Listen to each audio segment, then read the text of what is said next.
but they innately, for some reason, believe that it is, particularly if it's only black and brown people who are affected. So we just really, the sentencing part is tremendously important. You talked about the Rockefeller drug laws, but you look at any sentencing guideline. Black people are more likely to get a harsher crime sentence than an equatable crime for a white person. So racism in that even is a problem. But I'm sorry, I have to go, and I see you kicking me off the mic. So thank you very much. Thank you. And very quickly. Hi. My name is Marilyn Alvarado. I'm currently a Pinkerton Community Fellow as well.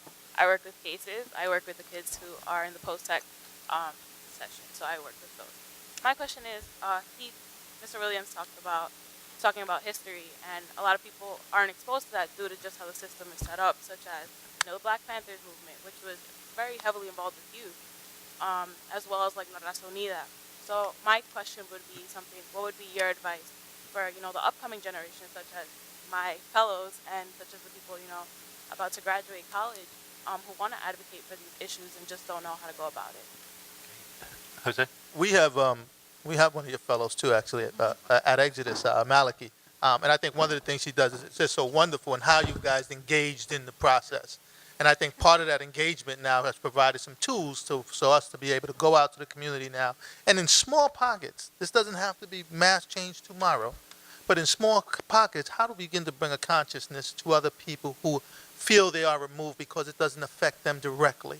And I think when you talk about those indirect consequences to the community, people begin to wake up. People begin to get it. People begin to say, wow, someone is in prison for 2 ounces of cocaine and falls under the LWOP laws and has life without parole, plus 30 years. So when he dies, he comes back and has to do 30 years. I mean, these are some of the sentencing guidelines that exist. So I think if you begin to talk about a consciousness-raising movement amongst all Pinkerton fellows, because it has begun, and take what you learn with you, and it starts right at home, family, community.